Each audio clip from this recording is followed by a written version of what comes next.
The Tarzan Twins. By Edgar Rice Burroughs. Introducing the Tarzan Twins. The Tarzan twins, like all well-behaved twins, were born on the same day and, although they were not as alike as two peas, still they resembled one another quite closely enough to fulfill that particular requirement of twinship. But even there they commenced breaking the rules that have been governing twins during the past several millions of years, for Dick had a shock of the blackest sort of black hair, while Doc's hair was the sunny hue of molasses candy. Their noses were alike, their blue eyes were alike were their chins and their mouths.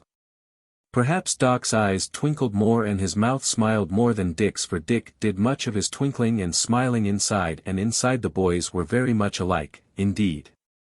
But in one respect they shattered every rule that has been laid down for twins from the very beginning of time, for Dick had been born in England and Doc in America. A fact which upsets everything right at the beginning of the story and proves, without any shadow of a doubt, that they were not twins at all. Why then did they look so much alike, and why did everyone call them the Tarzan twins? One could almost start a guessing contest with a conundrum like this, but the trouble is that no one would guess the correct solution, though the answer is quite simple. Dick's mother and Doc's mother were sisters, twin sisters, and they looked so much alike that they looked more alike than two peas, and as each boy resembled his mother, the result was, they resembled each other. Their mothers were American girls. One of them married an American and stayed at home, that was Doc's mother, and the other married an Englishman and sailed away to live on another continent in another hemisphere, and she was Dick's mother. When the boys were old enough to go away to school, their parents had a brilliant idea, which was that the boys should receive half of their education in America and half in England. And this story will prove that the best laid plans of mice and mothers sometimes go wrong, for no one planned that the boys should get any of their education in Africa, whereas, as a matter of fact, fate was arranging that they should learn more in the jungles of the dark continent than was ever between the covers of any school book. When they were 14 years old, Dick and Doc were attending an excellent English school where there were a great many future dukes and earls and archbishops and lord mayors, who, when they saw how much Dick and Doc resembled one another, called them the twins. Later, when they learned that Dick's father was distantly related to Lord Greystoke, who is famous all over the world as Tarzan of the Apes, the boys commenced to call Dick and Doc the Tarzan twins, so that is how the nickname grew and became attached to them. As everyone knows, tar means white in the language of the great apes, and go means black, so Doc, with his light hair, was known as Tarzan Tar, and Dick, whose hair was black, was called Tarzango. It was all right to be called Tarzan Tar and Tarzango, until the other boys began to make fun of them because they could climb trees no better than many another boy and, while they were fair in athletic sports, they did not excel. It was right there and then that Dick and Doc decided that they would live up to their new names, for they did not enjoy being laughed at and made fun of any more than any other normal, red-blooded boy does. It is simply staggering to discover what a boy can accomplish if he makes up his mind to it, and so it was not long before Dick and Doc did excel in nearly all athletic sports, and when it came to climbing trees, well, Tarzan himself would have had no reason to be ashamed of them. Though their scholastic standing may have suffered a little in the following months of athletic effort, their muscles did not, and as vacation time approached, Dick and Doc had become as hard as nails and as active as a couple of Manus. Which you will know, if your education has not been neglected, is the ape word for monkeys. Then it was that the big surprise came in a letter that Dick received from his mother. Tarzan of the Apes had invited them all to visit him and spend 2 months on his great African estate. The boys were so excited that they talked until 3 o'clock the next morning and flunked in all their classes that day. The boys talked until 3 o'clock the next morning. The disappointment that followed later when it was learned that Dick's father, who was an army officer, could not get leave of absence and Dick's mother would not go without him. The letters and cablegrams that were exchanged between England and America, and England and Africa, the frantic appeals of the boys to their parents are interesting only in the result they effected. Which was that the boys were to go by themselves, Tarzan of the Apes having promised to meet them at the end of the railway with 50 of his own Waziri warriors. thus assuring their safe passage through savage Africa to the faraway home of the ape-man. And this brings us to the beginning of our story. Chapter 1. A train wound slowly through mountains whose rugged slopes were green with verdure and out across a rolling, grassy veldt, tree-dotted. From a carriage window, two boys, eager-eyed, excited, kept constant vigil. If there was anything to be seen they were determined not to miss it, and they knew that there should be many things to see. "I'd like to know where all the animals are," said Dick, wearily. "I haven't seen a blamed thing since we started." "Africa's just like all the one-horse circuses," replied Doc. "They advertise the greatest collection of wild animals in captivity, and when you get there all they have is a mangy lion and a couple of moth-eaten elephants. Golly! Wouldn't you like to see a real lion, or an elephant, or something?" sighed Dick. "Look! Look!" exclaimed Doc suddenly. "There! There! See, Em!" In the distance a small herd of springbok ran swiftly and gracefully across the veldt, the dainty little animals occasionally leaping high into the air. As the animals disappeared the boys again relapsed into attitudes of watchful waiting. "I wish they'd been lions," said Dick. The train, deserting the open country, entered a great forest, dark, gloomy, mysterious. Mighty trees, festooned with vines, rose from a tangle of riotous undergrowth along the right-of-way, hiding everything that lay beyond that impenetrable wall of flower-starred green. A wall that added to the mystery of all that imagination could picture of the savage life moving silently behind it. There was no sign of life. The forest seemed like a dead thing. The monotony of it, as the hours passed, weighed heavily upon the boys. "Say," said Doc, "I'm getting tired of looking at trees. I'm going to practice some of my magic tricks. Look at this one, Dick." He drew a silver coin from his pocket, a shilling, and held it upon his open palm. "Ladies and gentlemen," he declaimed. "We have here an ordinary silver shilling, worth 12 pence. Step right up and examine it, feel of it, bite it. You see that it is genuine. You will note that I have no accomplices. Now, ladies and gentlemen, watch me closely." He placed his other palm over the coin, hiding it, clasped his hands, blew upon them, raised them above his head. Abacadabra. Allo, presto, change cars and be gone. Now you see it, now you don't. He opened his hands and held them palms up. The coin had vanished. "Hooray!" shouted Dick, clapping his hands, as he had done 100 times before, for Dick was always the audience. Doc bowed very low, reached out and took the coin from Dick's ear, or so he made it appear. Then into one clenched fist, between the thumb and first finger, he inserted the stub of a lead pencil, shoving it down until it was out of sight. Abacadabra. Allo. Presto. Change cars and be gone. Now you see it, now you don't. Doc opened his hand and the pencil was gone. "Hooray!" shouted Dick, clapping his hands, and both boys broke into laughter. For an hour Doc practiced the several sleight-of-hand tricks he had mastered and Dick pretended to be an enthusiastic audience. Anything was better than looking out of the windows at the endless row of silent trees. Then, quite suddenly, and without the slightest warning, the monotony was broken. Something happened. Something startling happened. There was a grinding of brakes. The railway carriage in which they rode seemed to leap into the air. It lurched and rocked and bumped, throwing both boys to the floor, and then, just as they were sure it was going to overturn, it came to a sudden stop, quite as though it had run into one of those great, silent trees. Something happened. The boys scrambled to their feet and looked out of the windows. Then they hastened to get out of the car, and when they reached the ground outside they saw excited passengers pouring from the train, asking excited questions, getting in everyone's way. It did not take Dick and Doc long to learn that the train, striking a defective rail, had run off the track and that it would be many hours before the journey could be resumed. For a while they stood about with the other passengers idly looking at the derailed carriages, but this diversion soon palled and they turned their attention toward the jungle. Standing quietly upon the ground and looking at it was quite different from viewing it through the windows of a moving train. It became at once more interesting and more mysterious. "I wonder what it is like in there," remarked Dick. "It looks spooky," said Doc. "I'd like to go in and see," said Dick. "So would I," said Doc. "There isn't any danger, we haven't seen a thing that could hurt a flea since we landed in Africa.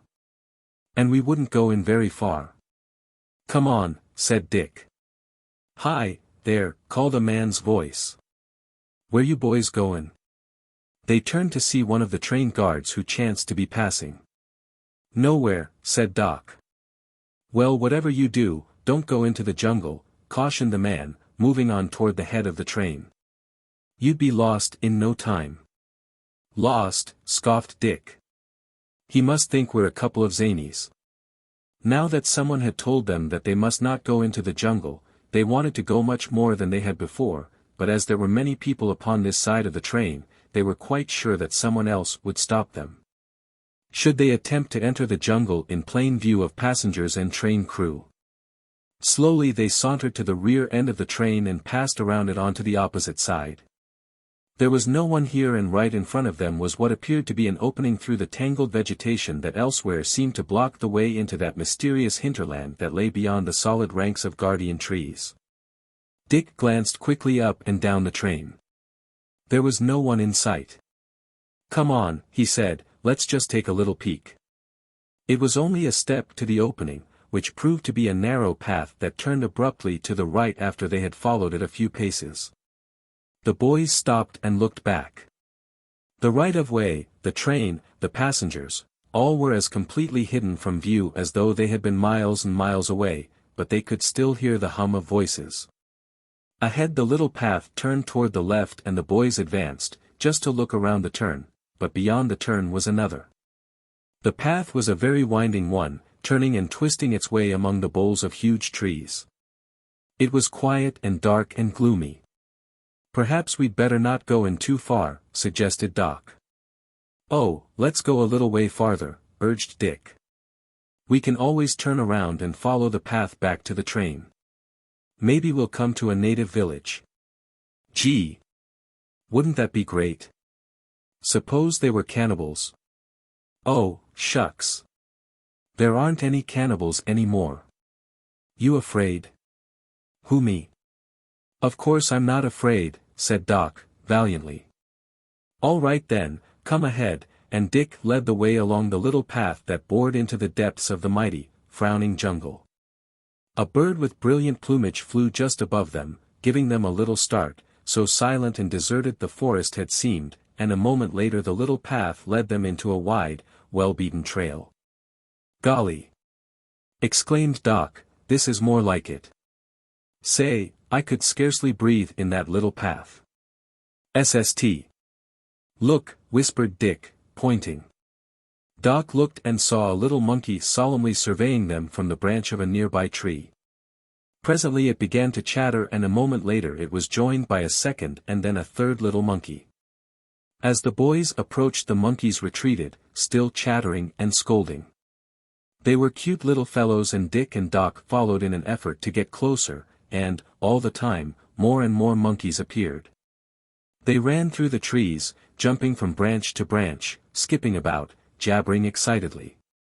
"If my cousin, Tarzan of the Apes, were here, he'd know just what they were saying," said Dick. "Let's get him to teach us," suggested Doc. "Wouldn't it be fun to be able to talk to the animals, the way he does? Gee! I wish they'd let us get a little closer." On and on the boys went, their whole attention absorbed by the antics of the little monkeys, forgetting time and distance, trains, passengers. Forgetting all the world in this wonderful experience of seeing hundreds of real, live monkeys living their own natural life in the jungle, just as their forefathers had lived for ages and ages. How tame and uninteresting and pathetic seemed the poor little monkeys that they had seen in zoos. The boys passed several little trails running into the bigger one, but so wholly was their attention held by the antics of their new friends that they did not notice these. Nor did they note a branch of the big trail that came in behind them from their left while they were watching some of the monkeys in the trees at their right. Perhaps they were not very far from the train. They did not think about it at once, for their minds were occupied with more interesting things than trains. Presently, however, as they followed the winding of the broad game trail, laughing at the antics of the monkeys and trying to make friends with them, a still, small voice seemed to whisper something into the ear of Dick. It was that old spoilsport, Conscience, and what it said was, "Better start back. Better start back." Dick glanced at his watch. "Gee," he exclaimed. "Look what time it is. We'd better start back." And then Doc looked at his watch. "Golly!" he cried, "I'll say we ought to start back, it's almost dinner time. How far do you suppose we've come?" "Oh, not very far," replied Dick, but his tone was not very positive. "Say, I'll bet it would be great in here at night," cried Doc. Just at that instant, from the heart of the jungle, a sound broke the peace of the forest, a terrible sound that started with a coughing noise and grew in volume until it became a terrific roar that made the ground tremble. Instantly the little monkeys disappeared as though by magic, and a silence, more fearful than the awful voice, settled upon the dark and gloomy wood. Instinctively the boys drew close together, looking fearfully in the direction from which that fearsome sound had come. They were brave boys, but brave men tremble when that voice breaks the silence of an African night. Little wonder, then, that they turned and fled into the direction from which they had come, away from the author of that rumbling roar. And, still running, they came to the fork in the trail, the fork that they had passed, careless and unheeding, a short time before. Here they were bewildered and here they hesitated. But only for a moment. They were young and possessed all the assurance of youth, so off they went again, running swiftly along the wrong trail. Chapter 2. Numa, the lion, hunted through the jungle primeval. He was not ravenously hungry, as only the night before he had finished devouring the kill he had made 2 days ago. However, it would do no harm to rove the jungle for a few hours and mark down a new prey even before the pangs of hunger became sharp. As he moved majestically along the familiar game trail, he made no effort to hide his presence, for was he not the king of beasts? Who was there to dispute his supreme power? Of whom need he be afraid? Perhaps these very thoughts were in the mind of Numa, when, borne upon the air that moved down the tunnel-like trail, a scent filled his nostrils that brought him to a sudden stop. It was the scent that ever aroused hatred in the heart of Numa, it was the scent of man. Perhaps it aroused hatred because of the fact that it engendered a little fear as well, though fear was something that the king could not admit. But there was something strange, something a little different in this scent than in anything he had ever noticed in the scent spoor of the Gomangani. It differed from the scent spoor of the Negro quite as much as their scent differed from that of the Mangani, or great apes. He was sure then that it was neither Gomangani, the black man or great black ape, or Mangani, whose odor was wafted down to him. But of one thing Numa was certain, the odor was that of man, and so he moved along the trail, but more carefully now, his great, padded feet making no sound. Once, in the freshness of his first anger, he had roared forth his challenge. Now he was silent. When he came to the spot where the boys had stopped before they turned back, he paused and sniffed the air, his tail moving nervously from side to side. Then he started at a trot along their trail, head flattened and every sense alert. The great muscles moving in supple waves beneath his tawny hide, his tufted tail held just above the ground, his black mane rippling in the gentle breeze, Numa, the lion, followed the scent spoor of his prey. Dick and Doc were used to long cross-country runs, for many were the paper chases in which they had taken part, and now they were glad that they had developed their muscles and their lungs in clean, outdoor exercise. For though they had run now for a long distance, they were neither tired nor out of breath. However, they slowed down to a walk as each was already troubled with the same doubt. It was Doc who first voiced it. "I didn't think we'd come this far," he said. "Do you suppose we passed the little path leading to the railway, without seeing it?" "I don't know," replied Dick, "but it certainly seems as though we had come back a whole lot further than we went in." "But then, of course, you said it would be great to spend the night in here," he added. "Well, it would," insisted Doc. But it wouldn't be very nice to have the train go off and leave us here, forever, and that's just what it may do, if we don't get back to it pretty soon. Let's go on a little way, then if we don't find the path, we'll turn around and go back and try the other fork of the trail. What do you suppose made that noise? Asked Dick, presently, as they walked along, peering anxiously into the dense wall of jungle for the opening that they hoped would lead them back to the train. It was the first time that either of them had mentioned the cause of their fright. Partly because they had been too busy running and partly because each of them was a little ashamed of his headlong flight. Sounded like a lion, said Doc. That's what I thought, said Dick. Why didn't you wait and see then? Demanded his cousin. On the train this morning, you said you'd like to see a real lion. I didn't see you waiting, Dick shot back. I guess you were afraid, all right. I never saw anyone run so fast in my life. I had to keep up with you, replied Document. Anyhow, I hadn't lost a lion. Who wants an old lion, anyway? I guess you don't, Fraidy Cat. Fraidy Cat nothing, replied Document. I'm not afraid of any old lion. All you got to do is look 'em right in the eye, and what? And they put their tail between their legs and beat it. An umbrella's a good thing to frighten a lion with, offered Dick. Say, look at that big rock. Exclaimed Doc, pointing to a vine-covered, rocky outcropping, around which the trail disappeared just ahead. We didn't pass anything like that when we came in. No, admitted Dick, we didn't. That means that we are sure enough on the wrong trail. Let's turn around and go back to the other fork. Together they turned to retrace their steps. Before them the trail ran quite straight for almost 100 yards, and there, just at the end of it, a great black-maned lion emerged into full view. Dick and Doc stood frozen in their tracks and the lion stopped, too, and surveyed them. It seemed a very long time to the boys that they stood there, but it really could have been only a moment. Then the lion opened his mouth in the most terrific roar those boys had ever heard in all their lives, and, still roaring, moved toward them. Quick! The trees, whispered Dick, as though fearful that the lion would overhear him. As the boys sprang for the nearest tree, Numa broke into a trot. It was then that Doc caught his toe beneath a root and fell headlong to the ground. The lion seemed very near, yet Dick turned back and seizing Doc helped him to his feet.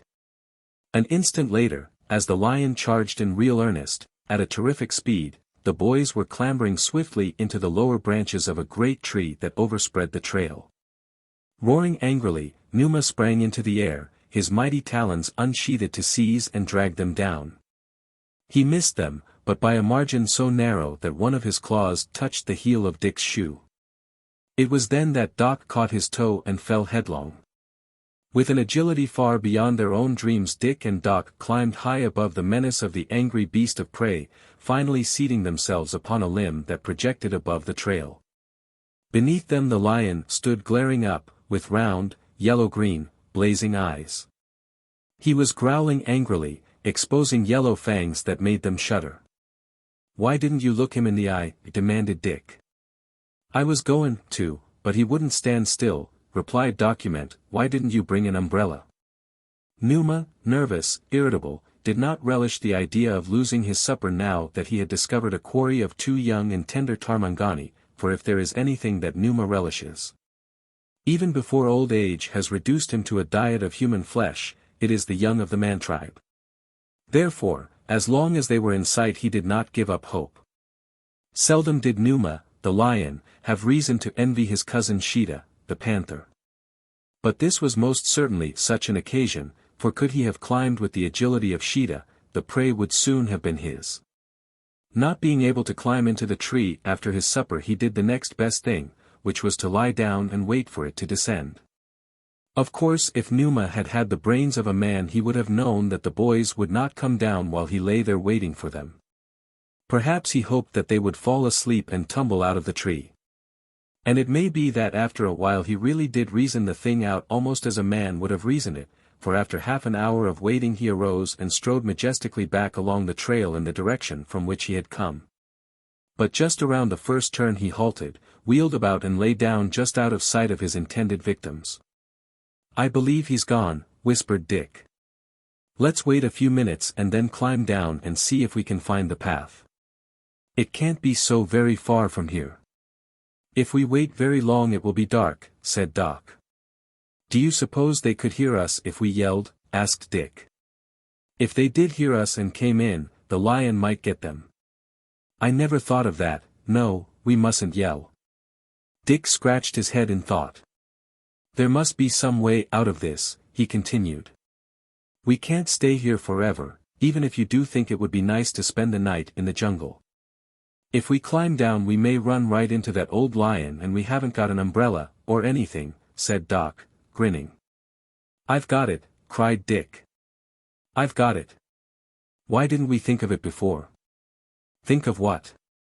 "Why, swinging through the trees like Tarzan. He didn't come down to the ground when a lion was after him. If he didn't want to, he just swung through the trees. Why can't we swing through the trees right back to the train?" "Gee," exclaimed Doc. "That's a great idea. I'll bet they'll be surprised when we come swinging through the trees and drop right down in front of them. And I guess their eyes won't stick out like two peeled onions or anything when we tell 'em we were chased by a lion," added Dick. "Come on then. Which way is the train?"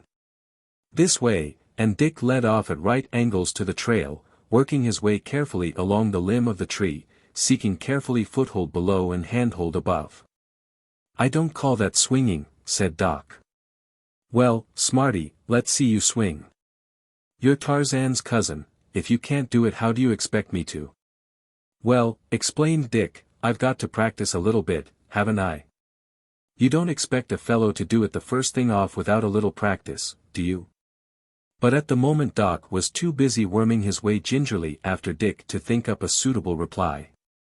From one tree to another they made their way, and as they progressed they soon became more sure of themselves and their pace increased accordingly. By chance Dick had started in the right direction. The train lay directly ahead of them, though further away than either would have imagined. But following a straight line through the trees of a dense forest where there are no landmarks to guide one and where the sun is not visible as a beacon of safety is a thing not easily done. It was not at all strange, therefore, that within the first 100 yards Dick had so altered his original course that the boys were moving at a right angle to the proper direction, and within the next 100 had turned almost completely back and were swinging directly away from the railway. A few minutes later they crossed the wide game trail they had so recently left, but so thick was the foliage beneath them that they did not see the trail at all. And they were still bravely traveling their perilous path when the sudden tropical night shut down upon the jungle, engulfing them in its black folds. The night life of the jungle, with its awful silences. Below them a lion roared. Out of the black void rose the weird scream of a panther. Something moved in the trees above them. The night life of the jungle was awakening with its sounds of stealthily moving bodies, with its terrifying noises, with its awful silences. Chapter 3. A new day burst gorgeously into life. A brilliant sun shone down upon the leafy canopy of green that roofed the great forest, but far beneath all was dark and gloomy still. A sleek, black warrior moved silently along a jungle trail. On his back he carried a small, oval shield, his bow and his quiver filled with arrows. Bracelets of iron and of copper encircled his arms. Through the septum of his nose, which had been pierced to receive it, was a cylindrical piece of wood, 6 or 8 inches in length. From the lobes of his ears depended heavy ornaments. Necklaces encircled his ebon throat, and there were many metal bands and anklets upon his legs. His hair was plastered thick with mud into which he had stuck several gaudy feathers. His teeth were filed to sharp points. In one hand he bore a light hunting spear. He was Zapinga, a Mugala of the Bagala tribe that was all-powerful in Ugala, the dismal forest country they claimed as theirs. Thus early in the morning Zapinga was making the round of the snares he had set the previous day. In the crotch of a mighty jungle giant, 2 boys, chilled, miserable, awoke from a fitful slumber. All night they had huddled close together for such warmth as they might lend each other, but they had been very cold. They had slept little. The mysterious voices of the jungle night, the consciousness of the nearby presence of creatures they could not see had driven sleep from their eyes until, finally, overcome by utter exhaustion, they had sunk into an unconsciousness that could scarcely be called sleep, and even from this, the cold and discomfort aroused them, shortly after daybreak. "Golly," said Dick, "I sure am cold." "You haven't got anything on me," replied Doc. "It must be great in the jungle at night," said Dick, with a sickly grin. "It wasn't so bad," insisted Doc, bravely. "So bad as what?" asked Dick. "I'll bet you none of the other boys ever stayed out in a tree all night, with lions and panthers and tigers prowling all around in the jungle below. Just wait till we get home and tell them. Gee, I'll bet they'll be sore to think they weren't along." "There aren't any tigers in Africa," corrected Dick, "and anyone who wants to stay out in the jungle all night can have my place. I wish I were home in my own bed, that's what I wish." "Cry baby. I am not. I just have some sense, that's all. It's cold here and I'm hungry." "So am I," admitted Document. "Let's build a fire and get warm and cook breakfast." "How you going to build a fire and what you going to cook for breakfast? You going to say, abacadabra, allo presto, change cars, and then pick a gas range out of my ear? And if you could, what would you cook on it? Ham and eggs and waffles?" "That wouldn't do, because we haven't any of the maple syrup you are always talking about and cook forgot the marmalade." "You think you're funny," snapped Document, "but I'll show you. I'll build a fire all right." "Where are your matches?" "I don't need any matches." "How you going to build a fire without matches?" "That's easy. All you got to do is rub 2 sticks together." Dick was interested. "That's right," he said. "Come on, let's go down and get a fire started." "Golly, but wouldn't it be great to be warm again?" "I wouldn't care if I got on fire," said Doc, "only I'm so cold I don't think I'd burn." "We could melt, that's better than staying frozen." "Do you suppose it's safe to go down?" inquired Doc. "Do you suppose that old lion has gone home?" "We could stay close to a tree and one of us could watch all the time," suggested Dick. "All right, here goes." "Gee, but I'm stiff. Phew. My joints need oiling." Once at the bottom of the tree, Doc collected a little pile of twigs and taking 2 of the larger ones he commenced rubbing them together vigorously, while Dick watched and listened, ready to sound the alarm at the first sign of danger. Doc rubbed and rubbed and rubbed. "What's the matter with your old fire?" demanded Dick. "I don't know," said Doc. "All the books I've ever read about savages and desert islands and people like that, tell how they build their fires by rubbing 2 sticks together." "Maybe you aren't rubbing fast enough," suggested Dick. "I'm rubbing as fast as I can." "Maybe you think this is fun." "Well, it isn't. It's hard work." He kept on rubbing and rubbing for several minutes. Finally he stopped, exhausted. "What you stopping for?" demanded Dick. "The old sticks won't burn," replied Doc, disgustedly, "and anyway I've rubbed so fast that I've got warm." Satisfied that there was something wrong with their fire making, they decided to warm themselves by exercise, knowing that a good, brisk run would set the blood to tingling in their veins. But then the question arose as to the direction in which they should run, as well as a place where they might find room in which to run. The tangled undergrowth grew close around them. Nothing could run in that.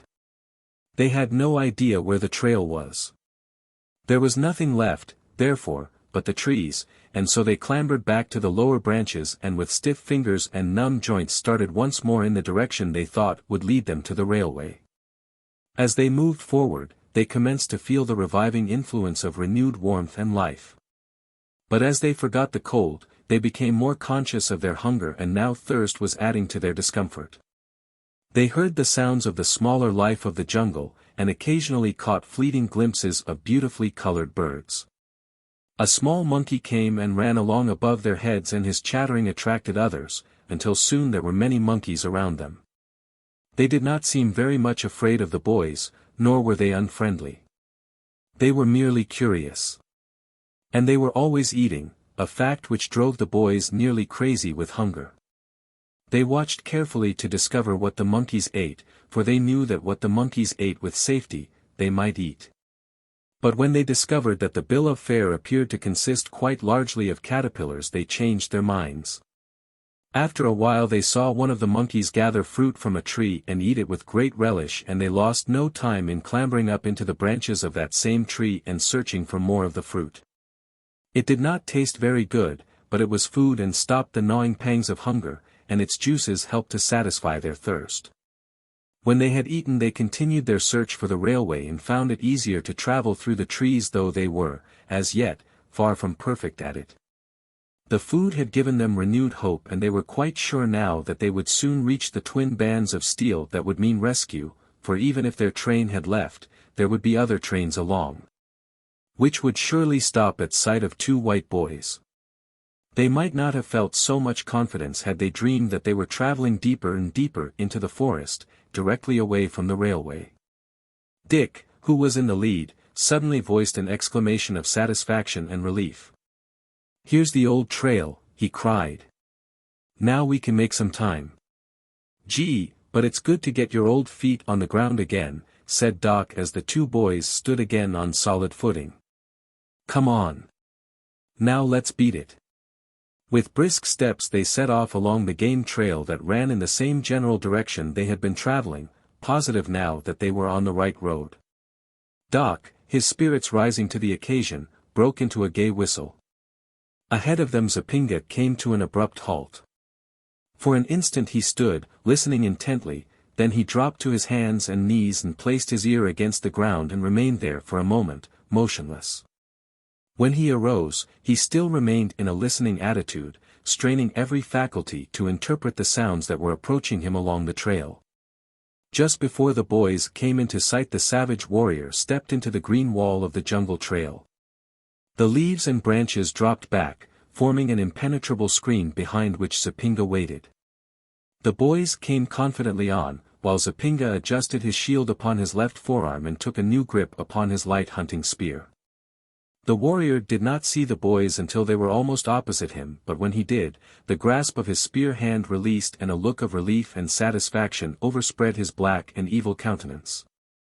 For he saw that he had nothing to fear from two unarmed white boys. He waited until a turn in the trail took them from his view, then he stepped out into the trail and followed them. The warrior did not see the boys until they were almost opposite him. Zapinga was greatly elated. What matter now that his snares had failed to entrap a single victim?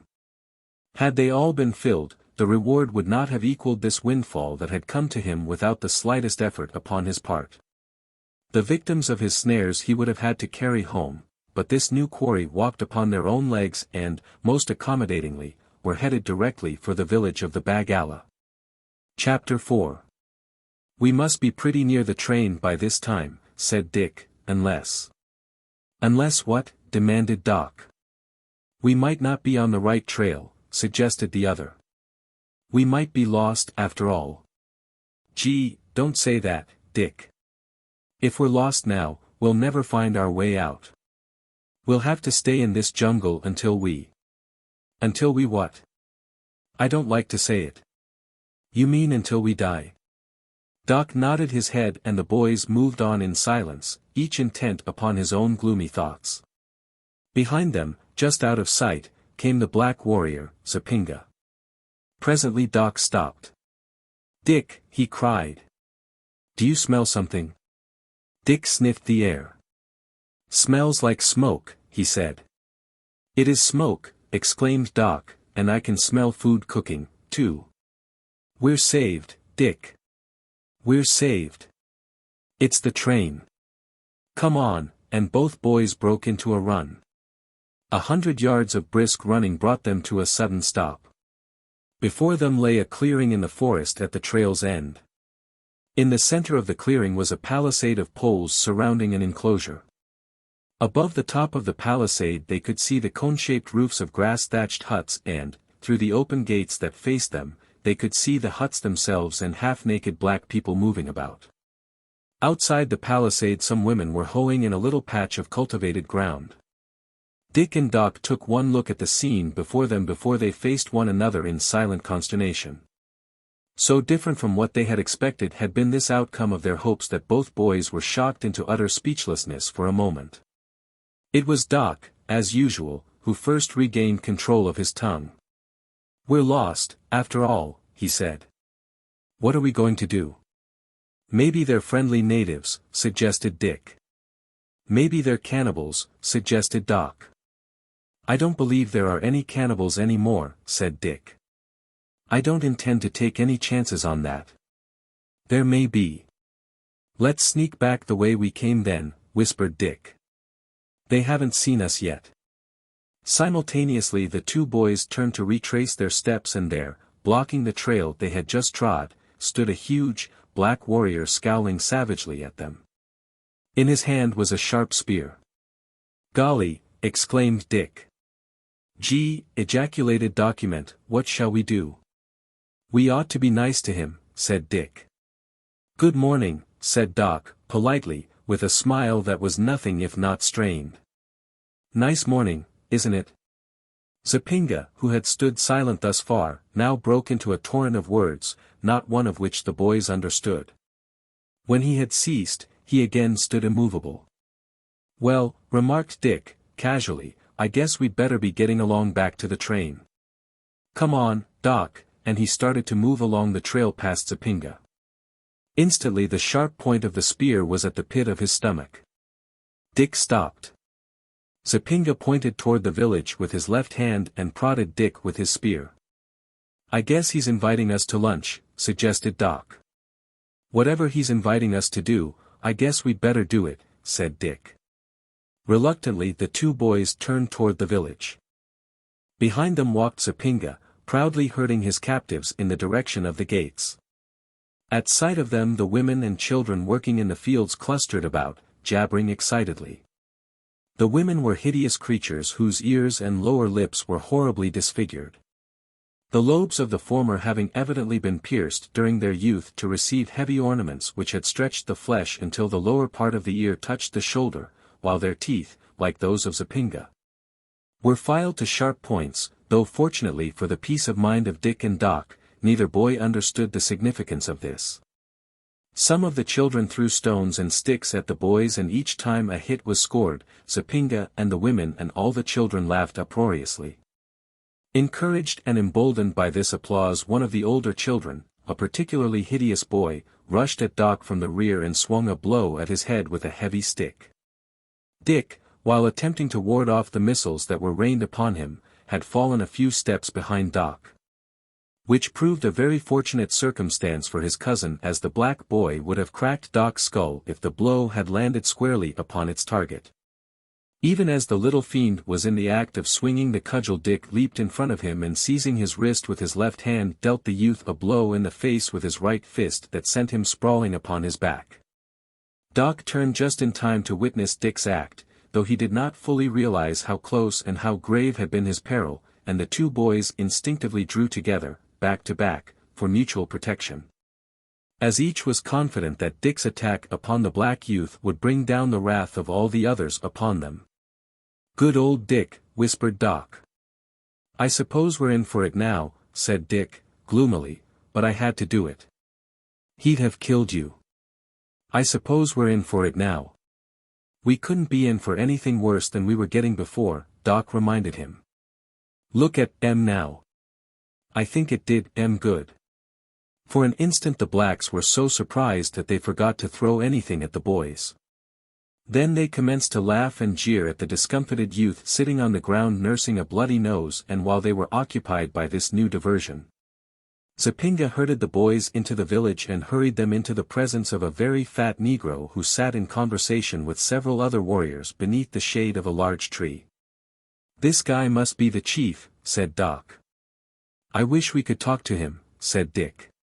"Maybe he'd send us back to the railroad, if we could explain that that was where we want to go." "I'll try," said Document, "Praps he may understand English." "Say, Big boy, he cried, addressing the fat Negro. Do you savvy English? The black looked up at Doc and addressed him in one of the innumerable Bantu dialects, but the American boy only shook his head. Nothing doing along that line, Uncle Tom, said Doc, with a sigh, and then, brightening, hey, parlez-vous anglais? Notwithstanding the bumps and bruises that he was nursing, Dick was unable to restrain his laughter. What's the matter?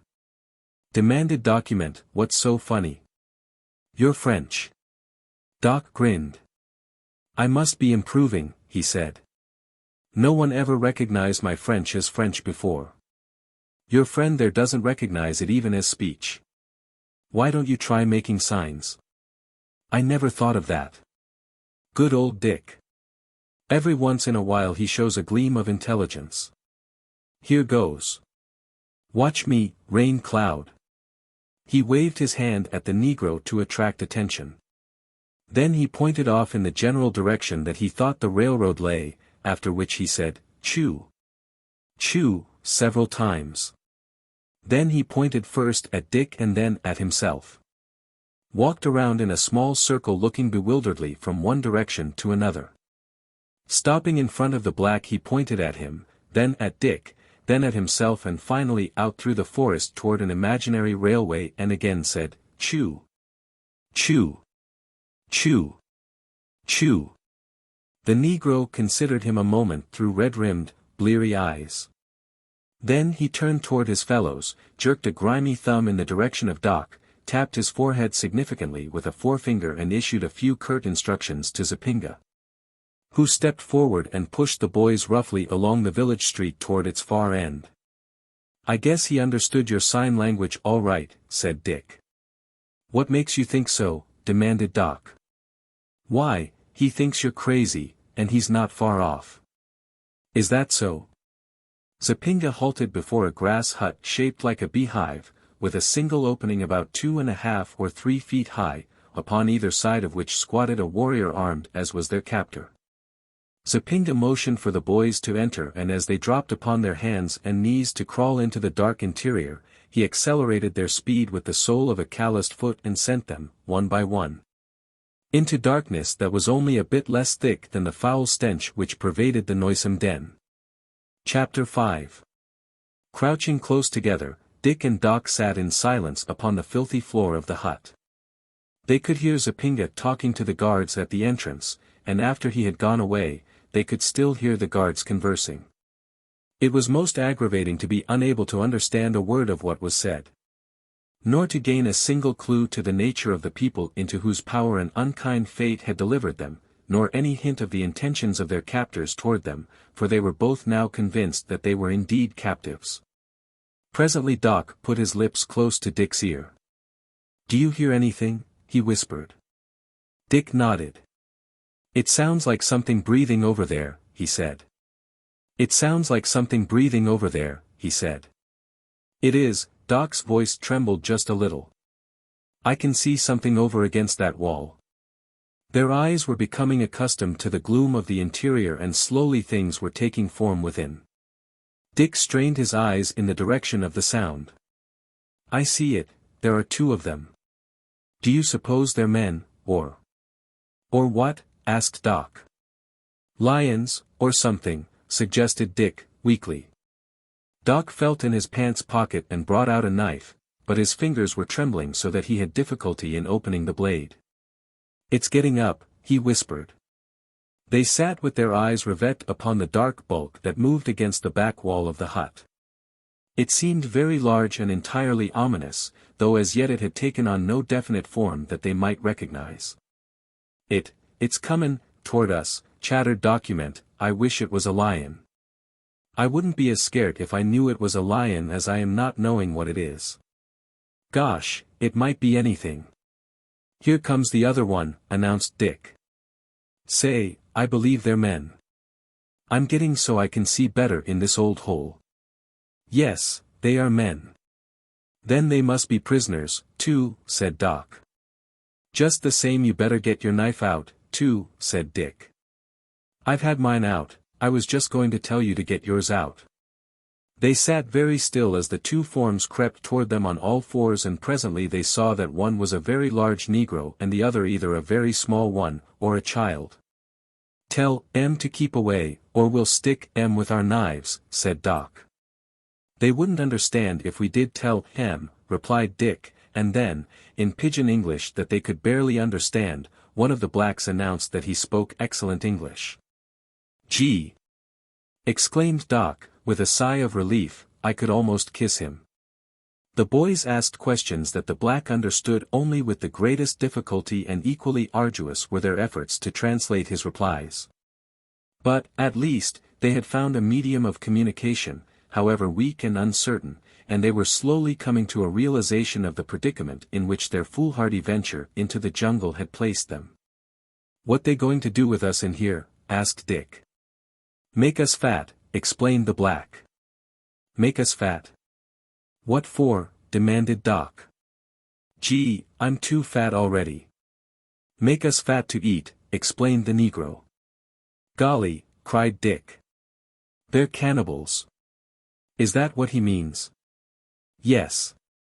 Bad men. Cannibals." The black shook his head. The boys were silent for a long time. Their thoughts were far away, far across continents and oceans, to distant homes, to mothers, to all the loving and beloved friends they were never to see again. "And to think that no one will ever know what became of us," said Dick, solemnly. "Golly. It's awful." "Document." "It hasn't happened yet, Dick," replied his cousin, "and it's up to us to see that it doesn't happen. There must be some way to escape. Anyway, we mustn't give up, not until they begin to ask which is preferred, dark meat, or light." Dick grinned. "You bet we won't give up, Doc, old boy. We'll learn all we can from this fellow so that when the time comes we'll have a better chance of making our getaway. The first thing to do is to try to learn the language. If we only knew what they were talking about, that might help us. And anyway, if we do escape, we'll be better off if we know how to inquire our way. Yes, we might meet a traffic cop. Don't be an idiot." Dick turned to the black squatting beside them. "What's your name?" he asked. "Bulala," replied the black, and then he explained that he had been a cook, or safari, for a white man who was hunting big game. But that something had gone wrong and he had run away to go back to his home, and had been captured by these people whom he described as the Bagala tribe. "Do you speak the same language as these Bagala?" demanded Doc. "We understand each other," replied Bulala. "Will you teach us your language?" Bulala was greatly pleased with the idea, and set out at once upon the role of tutor, and never in the world had a tutor such eager pupils, and never had Dick and Doc applied themselves so diligently to the acquisition of useful knowledge. "Say," said Doc, "this language is a cinch. If you learn it as well as you did French," said Dick, "you ought to be able to understand yourself in about 100 years, even if nobody else can understand you." "Is that so?" demanded Doc. "Well, you're not so good, yourself." As the boys' eyes had become more and more accustomed to the dim light of the interior of the hut, they had discovered the scant furnishings, the filth, and their fellow prisoners. Bulala was evidently a densely ignorant, but happy-natured, West Coast black, while the other, whom Bulala referred to as Ukundo, was a pygmy and, though a full-grown man, came barely to the shoulders of the twins. When Ukundo discovered that Bulala was attempting to teach the boys his language, he developed a great interest in the experiment, and as he was much brighter than Bulala, it was more often his own dialect that the boys learned than that of the tribe to which Bulala had belonged. As for the furnishings of the hut, they consisted of several filthy sleeping mats that must have been discarded by their original owners as absolutely impossible for human use, and when anything becomes too filthy for a native African, its condition must be beyond words. Okundo generously dragged 2 of them into place for the boys, but when they examined them, they both drew away. "If it weren't for the guards outside, I'd lead mine out and tie it to a tree," said Doc. "Afraid it would run away?" asked Dick. "No, I'd be afraid it would crawl back in here with us." At dusk some food was brought them, hideously repulsive, malodorous stuff that neither of the boys could touch to their lips, half-starved though they were. But Bilala and Ukundo were not so particular, and gobbled down their own portions and the boys as well to the accompaniment of sounds that reminded Doc of feeding time at the hog house on his grandfather's farm. With the coming of night there came also the night noises of the village and the jungle. Through the aperture in the base of the hut, that served both as door and window, the boys saw fires twinkling in the village. Snatches of conversation came to them and the sound of laughter. They saw figures moving about the fires, and caught glimpses of savage dancers, and heard the sound of tom-toms. But the heat from the blazing fires did not enter the cold, damp hut, nor did the laughter warm their hearts. They crept close together for warmth and at last, fell asleep, hungry, cold and exhausted. Chapter 6. When they awoke, it was still dark and much colder. The village fires had died away, or had been banked for the night. All was silence. Yet the boys were conscious that they had been awakened by a noise, as though the echo still lingered in their ears. Presently they were sure of it, a thunderous sound that rolled in mighty volume out of the dark jungle and made the earth tremble. "Are you awake?" whispered Doc. "Yes." "Did you hear that? It's a lion. Do you suppose he's in the village? He sounds awful close."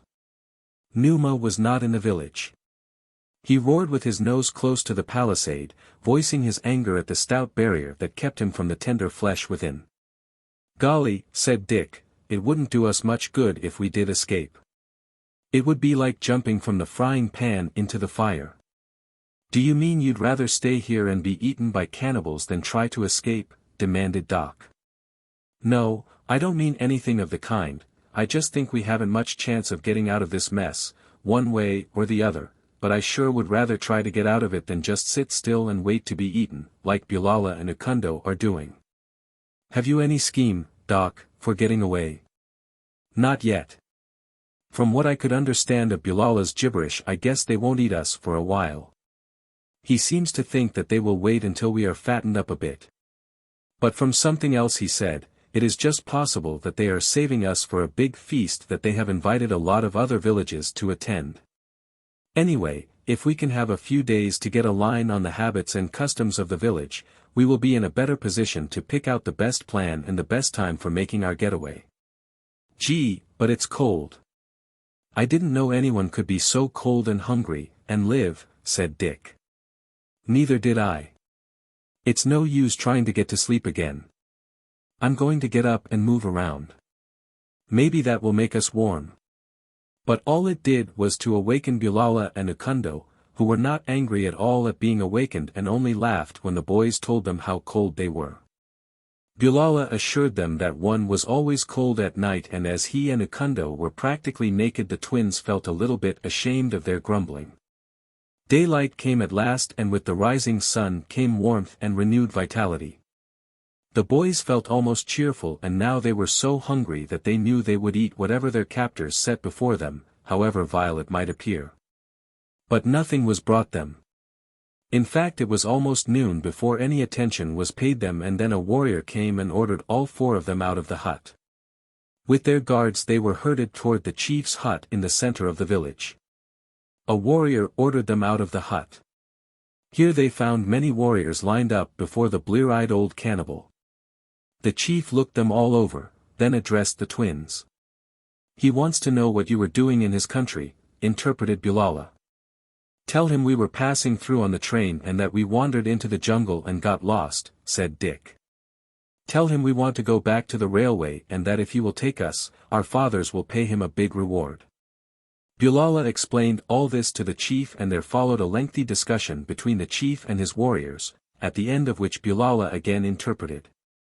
"Chief Gala Gala says he will take you back after a while. He wants you to stay here a few days. Then he will take you back. Also he wants all your clothes.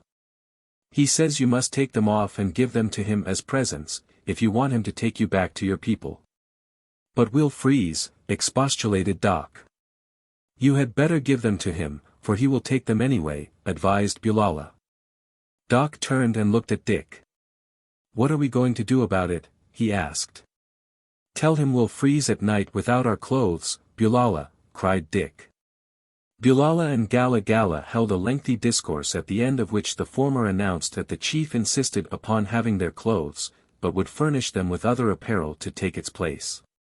"Well, tell him to trot it out," snapped Doc.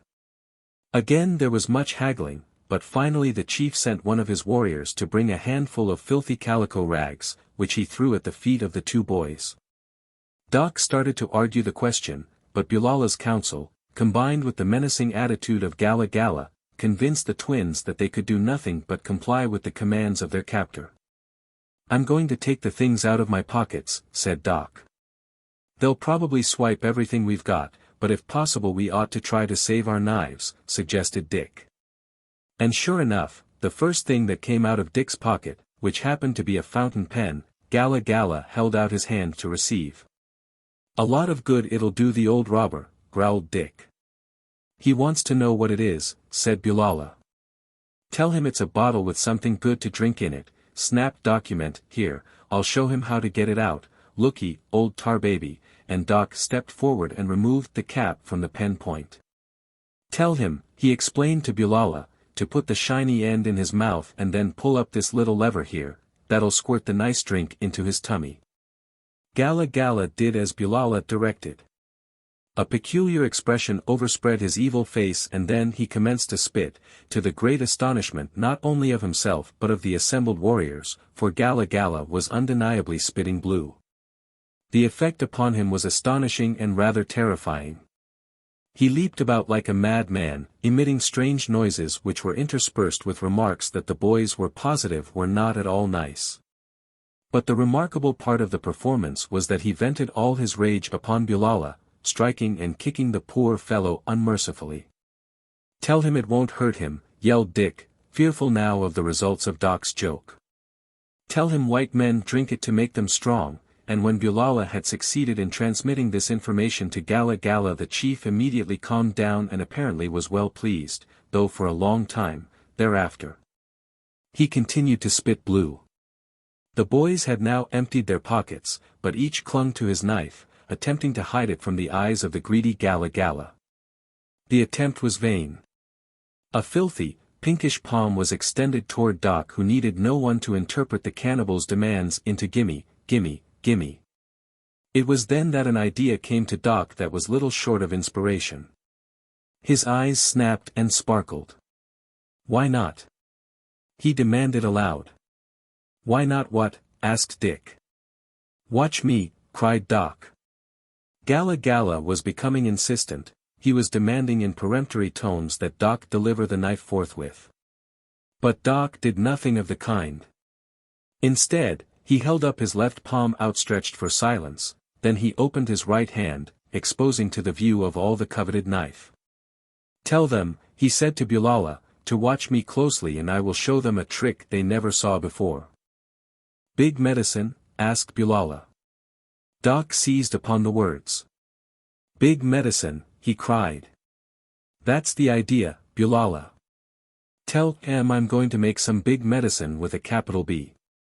Even Gala Gala seemed impressed as the white boy covered the knife with his left palm. Doc clasped his hands and blew upon them. Then he raised them above his head. "Abacadabra," he shouted. "Allo, presto, change cars and begone. Now you see it, now you don't." He opened his hands and held them palms up. The knife had vanished. The chief was greatly puzzled. He looked all about for the knife and when he came close to Doc the latter reached suddenly toward him and apparently extracted the missing article from Gala Gala's left ear. This was evidently too much for the savage old cannibal. The knife had vanished. He leaped backward so quickly that he stumbled and fell sprawling over the stool upon which he had been sitting. The blow to his dignity had a bad effect upon his temper, none too good at best. He came to his feet fairly bubbling with rage and angrily demanded that the boys remove their clothing and don the rags that had been brought them. "Hang on to your knife as long as you can," admonished Doc. "I think I can save them both when I get my new -4s wrapped around me. How do you put this stuff on, anyway?" Ask Bulala, advised Dick. And that worthy showed the boys how to wrap the cloth about their hips and carry the end between their legs so that a little apron fell down in front and another behind. All this time the two boys had managed to conceal their knives, but, at last, Gala Gala again demanded them. Doc was desperate. "We mustn't give them up, Dick," he said, "they're the only useful things we have. By Jiminy Crickets! I won't give them up." He turned to Bulala. "Tell that fat boy that if anyone takes this medicine away from us, it will kill him, but that if he doesn't want us to keep them, we will send them away. Watch." He exposed his own knife and repeated the mystic signs and words that he had used before, and the knife was gone. Then he took Dick's knife and did the same things. Gala Gala shook his head. "He wants to know where they are," said Bulala. Doc looked about in an effort to gain time, while he conjured some reply that would put an end to Gala Gala's search for the knives. His eyes fell upon the same youth who had attempted to brain him the previous day, while Zapinga had been escorting them into the village. Doc never could account for the idea that popped into his head as he beheld again the hideous features of the young imp who had come so near killing him, but he always admitted that it was a good idea, for him and Dick, if not for the black youth. He stepped suddenly close to the youth and pointed into his ear. "Tell Gala Gala," he said to Bulala, "that our big medicine has hidden itself inside this fellow's head and that it won't come out until we are with our own people." Chapter 7. The hot days and the cold nights dragged on. The food, poor and distasteful as it was, the boys learned to eat. They could not understand why it did not kill them, for they were sure that it contained all the germs that had ever been discovered with several millions that had not. The hideous nights, made unbearable by cold and vermin, seemed eternities of suffering. Yet the boys lived on, lived and learned. They learned the language of Ukundo, learned to speak in a dialect that all could understand. Learned to understand that of their captors, the Bagala. Many other things they came to understand during the days of their captivity, not the least of which was a new conception of the Negro. To Doc, whose experience with colored people had been limited to a few worthless specimens of the northern states, it came as a revelation. Even among the warriors of the cannibal Bagala, he encountered individuals who possessed great natural dignity, poise and evident strength of character. Bulala, a typical West Coast black, densely ignorant and superstitious, had, nevertheless, a heart of gold that revealed itself in his loyalty and generosity. While little Ukundo, the pygmy, perhaps among the lowest in the social scale of all African peoples, proved a staunch friend and a good comrade. To his natural shrewdness was added an almost uncanny knowledge of the jungle and the jungle people, both beast and human. The tales he told the boys shortened many a weary hour. After the first week of their captivity, the boys had managed to get a message to Chief Gala Gala through Bulala and Zapinga, explaining to him that being unaccustomed to breathing the close air of a hut and living always without sunshine, they would surely die. They asked to be given more freedom and exercise, pointing out that there was little likelihood of their being able to escape. Since they were unfamiliar with the jungle and would not know in what direction to go should they be able to leave the village. But upon one point they were very careful not to commit themselves, they did not promise not to try to escape. And as a result of their plea, Gala Gala gave all the prisoners the freedom of the village during the daytime, placing the guards at the village gates instead of at the doorway of the hut in which they had been confined. And at night there were no guards at all, since the village gates were then closed and locked and the dangers of the jungle were sufficient to keep anyone from attempting to escape. The boys had really had little hope that their request would be granted, and there is little likelihood that it would have been, but for the shrewdness of Ukundo, who had accurately gauged the impression Doc's wizardry had made upon Gala Gala, measuring it, doubtless, by the awe that it had created in his own superstitious mind. It was due to Ukundo, therefore, that Bulala did not transmit the message in the form of a request. Instead, Zapinga had carried a demand to his chief, backed by a threat that the white boy witch doctor would lose some very much more terrible medicine upon him, if he refused to permit them the freedom of the village. And Ukundo had been careful to ensure that the demand included both Bulala and himself. Influenced by their fear of Doc's magic, the villagers treated the boys with more respect than they would ordinarily have been accorded, and there was one youth in particular who gave them a very wide berth, keeping as far from them as possible.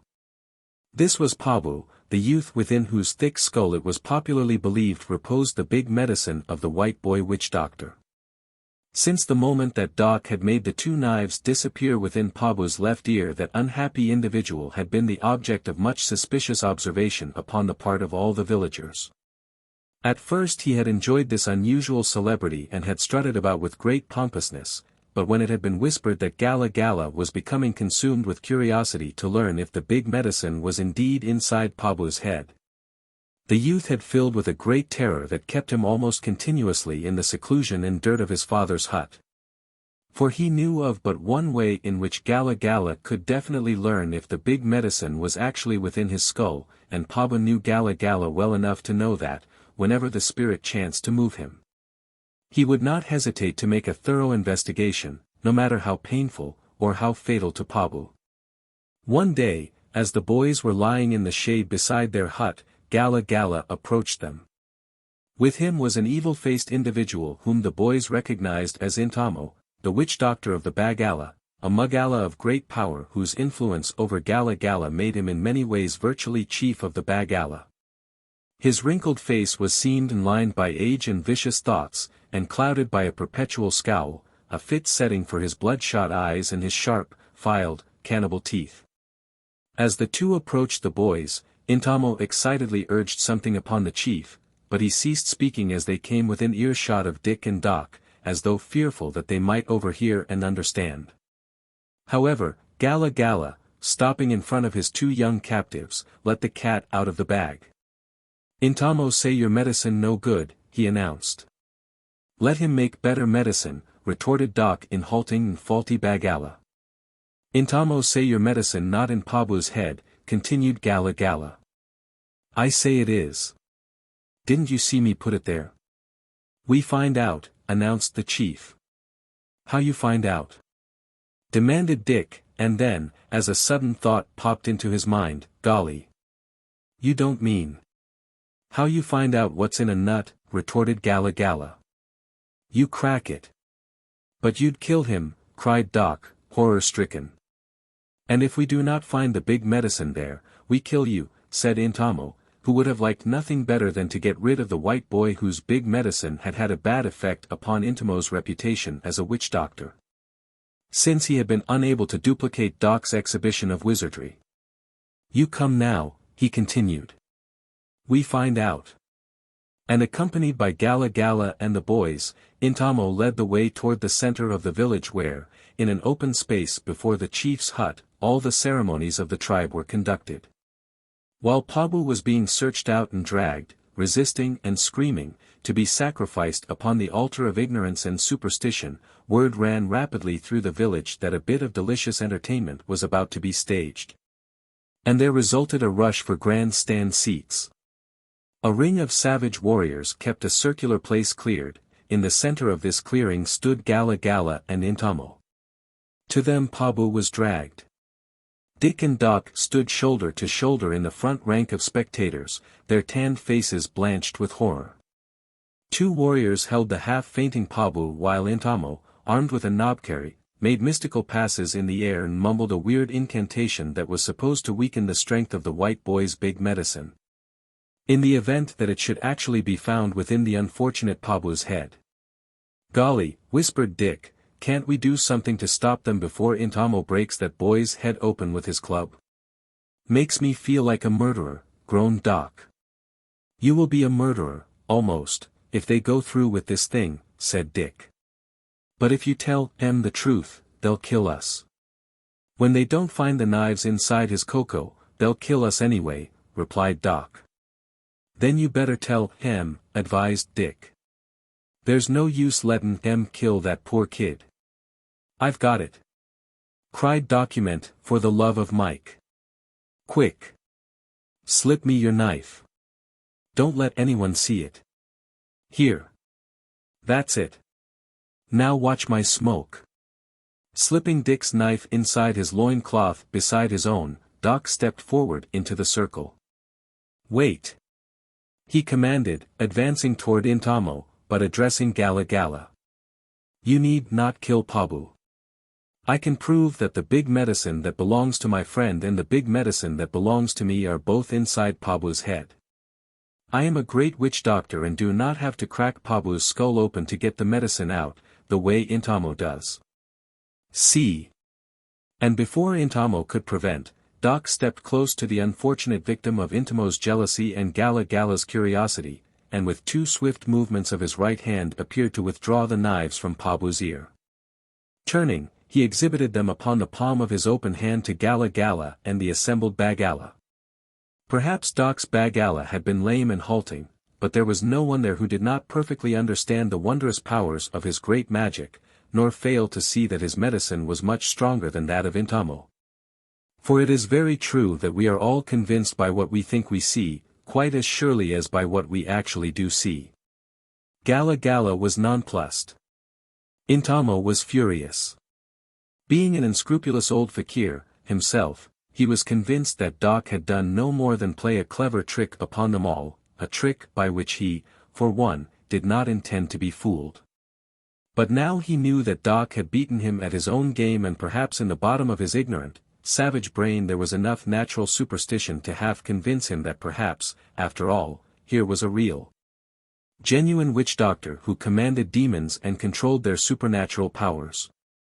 His fear and hatred of Doc were increased 100-fold by the happenings of the past few minutes, and within his evil heart there crystallized the determination to rid himself as quickly as possible of this dangerous competitor. Had he known what was coming, he would have used his knobkerry to that end upon the instant. For Doc had been smitten by another of those brilliant ideas that had made him famous and feared at school as a practical joker, though it is only fair to record that his jokes had always been harmless and good-natured ones until he had met Intamo. He wheeled suddenly toward that portion of the ring where the greatest throng was gathered, and held the 2 knives out upon his open palm. Ladies and gentlemen, he cried. We have here 2 ordinary pocket knives. The fact that he spoke English and that none of his auditors understood him, but added to the impressiveness of his words, since all the tribe was quite convinced that he was about to make big medicine. Step right up and examine them. Feel of them. Bite them. Some of his hearers began to show evidences of growing nervousness. You see that they are genuine. You will note that I have no accomplices. Now, ladies and gentlemen, watch me closely. As upon the other occasions, he placed his left palm over the knives, clasped his hands, blew upon them, raised them above his head. Abacadabra, he screamed with such sudden shrillness that his audience fell back in terror. Allo, presto, change cars and be gone. He turned slowly about until he had located the exact position of Intamo, and then before the unsuspecting witch doctor could guess his purpose, Doc sprang quickly to his side and placed both palms over the old villain's ear. Now you see, Now you don't, he concluded, and turned with outspread, empty palms toward Gala Gala. He stood thus in impressive silence for several seconds, while the true meaning of what he had done sank into the muddy brains of his audience. Then he addressed Gala Gala. You saw me take the big medicine from the head of Pabu and place it in the head of Intamo, he said in the language of the chief. If you want to make sure that it is in Intamo's head, it may be that he will loan you his war club. Chapter 8. Later that same afternoon, while Dick and Doc were chatting beside their hut with Bulala and Ukundo, they heard a great racket at the village gates. Thither from all directions were running men, women and children, and presently the prisoners saw a great company of strange natives surging into the compound. They were greeted with laughter and shouting that proclaimed them to be friends of the villagers. The guests are coming to the feast, said Ukundo, grimly, and thereafter the 4 sat in moody silence, each wrapped in his own thoughts. The actuality of their fate had never seemed more than a bad dream to the boys, but now, at last, it was borne into them as something very real, and very terrible, and very close. They could see the hideous, painted faces of the newcomers and the grinning mouths that exposed the yellow teeth, filed to sharp points. They saw some of the villagers point them out and scores of greedy eyes directed upon them. I remember, said Dick, how I used to stand outside the confectioner's shop looking at the goodies in the window. Those bounders reminded me of it. I suppose we look like the original Candy Kids, sighed Doc. Presently 4 or 5 warriors came and seized Bulala. They dragged him to a small hut near the chief's and there they bound him hand and foot and threw him inside. Poor Bulala, whispered Doc. He was a good friend, said Dick. Oh, isn't there anything we can do? Doc shook his head and looked inquiringly at Akundo, but Akundo only sat staring at the ground. Ukundo, snapped Dick. The pygmy looked up. What? He asked. Can't we escape, Ukundo? Can't we escape, Ukundo? He make big medicine, said Akundo, jerking a thumb at document. If he cannot escape, how can poor Akundo, who cannot make any medicine? My medicine is white man's medicine, said Doc. It cannot show me my way through the jungle. If I got out of the village, I should be lost and the lions would get me. If you can get out of the village and take Akundo with you, he will take you through the jungle to his own people. Ukundo knows the jungle, but he is afraid at night. At night the jungle is full of demons. If you can get out in the daytime, Ukundo will go with you and show you the way. But you cannot get out while it is light, for the Bagala will see you. At night we should be killed and eaten by the demons. It cannot be done. Thus spoke Ukundo, the pygmy, who knew the jungle better than any man. It was several minutes before Doc replied, for he was thinking very hard, indeed. Presently he looked quickly up at Akundo. Ukundo, he cried, if it is only the demons you fear, there is nothing to prevent our trying to escape at night, for I can make medicine that will protect us from them. Ukundo shook his head. I do not know, he said, doubtingly. You have seen me make stronger medicine than Intamo can make, urged document, do you not believe me, when I say that I can make medicine that will keep every demon of the jungle from harming us? Are you sure? Demanded Akundo. Didn't we spend a night in the jungle before we reached this village? Asked Dick. Not one single little bit of a demon bothered us. You ought to have seen them run, the minute they laid their eyes on document. Okundo's eyes grew very wide as he looked with awe at document. The medicine of the white boy witch doctor must be very strong, he said. It is, admitted document. I'll give you my word that not a demon will hurt you while I am along. But if we stay here, Gala will eat you. Will you come with us? Okundo glanced at the hut in which lay the unhappy Bulala. Yes, he said, Okundo will go with you. Good old Okundo. Cried Dick, and then, in a whisper, we'll have to go tonight because tomorrow it may be too late for poor Bulala. Bulala? Questioned Okundo. Bulala is already as good as dead. You think they will kill him tonight? Demanded Dick. Okundo shrugged his shoulders, perhaps. But we must save him if we can, insisted Dick. We cannot, said Okundo. We can try, said Doc. Yes, we can try, agreed Okundo, without enthusiasm, for Okundo was a fatalist, believing, as many primitive people do, that whatever is about to happen must happen and that it is useless to struggle against it. Perhaps that is why neither he nor Bulala had given any serious thought to the matter of escape, being content to assume that if fate had ordained that they were to be eaten by the Bagala, they would be eaten by the Bagala. And that was all that there was to it. But Dick and Doc were not fatalists. They knew that their own wit and ability and courage had a great deal more to do with guiding their destinies than did any legendary lady called Fate. To them fate was just a silly bogey, like the demons of Okundo, and so they planned and schemed against the time when conditions might be right for them to attempt to make a break for liberty. Their difficulties were greatly increased because of Bulala, but not once did either of them think of abandoning this good friend without making an attempt to rescue him. Even though failure to do so might almost certainly result in preventing their own escape. As night fell, the boys could see the villagers and their guests assembling for the evening meal. Pots were being brought forth and filled with water that was set to boil over numerous fires. There was a great deal of loud talk and laughter. The captives wondered if the pots of boiling water were waiting to receive Bilala and how soon it would be before their turn would come, and as they sat there, watching the fierce and terrible savages, their minds could not but be filled with gloomy thoughts and dire forebodings, try though they would to cast them out. For some time they had sat in silence, when their attention was attracted by a rustling sound as of a body brushing against the side of their grass-walled hut. They were sitting just outside the entrance.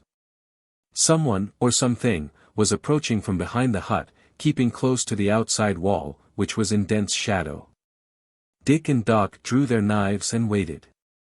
Who or what could it be? Whoever, or whatever it was quite evident that it did not wish anyone to know that it was there. The stealthiness of its approach made that quite plain. Slowly Dick rose to his feet, his knife ready in his hand, and Doc placed himself at Dick's side. Bukundo, unarmed, stood at Dick's left. Thus the three waited in tense silence while the stealthy sounds approached along the side of the hut, through the inky darkness of the shadows cast by the glaring camp fires of the village. "Demon," whispered Bukundo. "Leave him to me then," said Document, "but if it's a lion you can have it." "Not a lion," said Bukundo. "Demon, or man." Presently a low, SST, sounded from the shadows. "Who are you?" demanded Dick. "What do you want?" asked Doc. "I am Pabu," whispered a voice, very low. "I come to warn you." "Come closer," said Document, "we are alone." A part of the shadow resolved itself into the youth, as he came nearer and crouched low against the side of the hut. "You saved my life today," he said, addressing Doc, "so I come to warn you. Intamo has put poison in food for you. I saw him. Pabu hates Intamo. That is all. I go."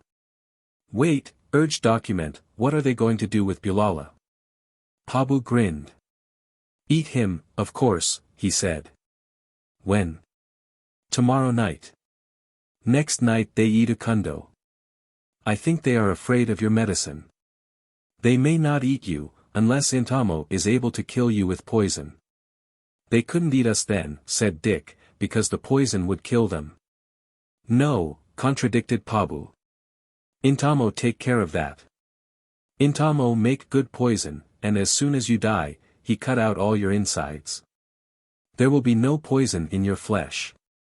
If he thinks you eat the poison food, and then you do not die, he will be afraid. But he will find another way to kill you unless your medicine is very strong. That is why Pabu come to warn you, so that you make strong medicine." He started away. "Wait," said Dick again. "Have they killed Bilala yet?" "No." "When will they kill him?" "Tomorrow." "Will you do something for me?" asked Doc. "What?" demanded Pabu. "Bring us some weapons, for knives, for spears, for bows and some arrows." "Will you do that for me, Pabu?" "I am afraid. Gala Gala would kill me. Intamo would kill me, if he knew I come here and speak with you." "They will never know," insisted Doc. "I am afraid," said Pabu. "Now I go." "Look," whispered Document. He drew his pocket knife from his loincloth. "See this?" and he held the big medicine close to Pabu's face. The youth drew back in terror. "Do not put it in my head," he whimpered. "I will not put it in your head, Pabu," Doc assured him, "because I am your friend, but I will give it to you, if you will bring us the weapons. How would you like to own this big medicine that is stronger than any medicine that Intamo can make? You could be a great witch doctor if you owned this, Pabu. What do you say?" "It will not hurt me," asked Pabu, fearfully. "It will not hurt you, if I tell it not to," replied Document. "If I give it to you, then it will be yours and so cannot hurt you unless you make it." "Very well," said Pabu. "I will bring you the weapons." "When?" demanded Doc. "Very soon." "Good. If you are not back very soon the big medicine will be angry and then I don't know what it might do to you. Hurry." Pabu vanished among the shadows and the three sat down to wait and plan. At least they had taken the first step, but they were still inside the village, surrounded by cruel and savage captors. While they waited, a man came, bringing them food. He was not one who had brought them food before, and they guessed that he had been sent by Intamo. As soon as he had gone, they dug a hole in the ground and buried all the food, then they relapsed into silent, anxious waiting. Chapter 9. Far away, at the edge of the jungle, 50 ebon warriors were camped in a grassy clearing. They were fine, stalwart men with regular features and strong, white teeth.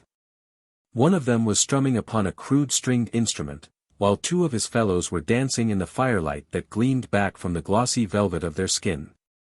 Their weapons, laid aside, were within easy reach, and many of them still wore the plumed headdress of their tribe. Their stern faces were lighted by smiles, for this was their hour of relaxation, following a hard day of fruitless search. A giant white man, swinging through the trees. A giant white man, swinging through the trees, approached the camp of the 50 warriors. He was naked but for a leopard skin, and armed only with a long rope and a hunting knife. Through the darkness of the jungle, he moved with perfect sureness and in utter silence. Numa, the hunting lion, downwind from him, caught his scent and growled. It was a scent that Numa knew well, and feared. It was not alone the scent of man, it was the scent of the man. Presently he dropped lightly to the ground beside the camp. Instantly the warriors were upon their feet, their weapons ready in their hands.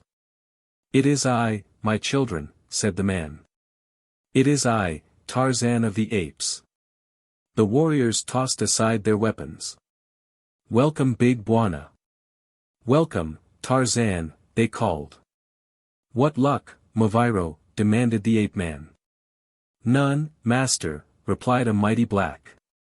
"We have searched in all directions, but we have seen no spoor of the white boys." "Nor I," said Tarzan. "I am half convinced that the Mugala whom we questioned a week ago lied to us, when he said that they had come to his village and that Gala Gala, their chief, had sent them on toward my country with some friendly Corendo traders. Tomorrow we shall set out for the village of Gala Gala." Chapter 10. The twins and Ukundo had not long to wait before Pabu returned, as he had promised, bringing weapons to them.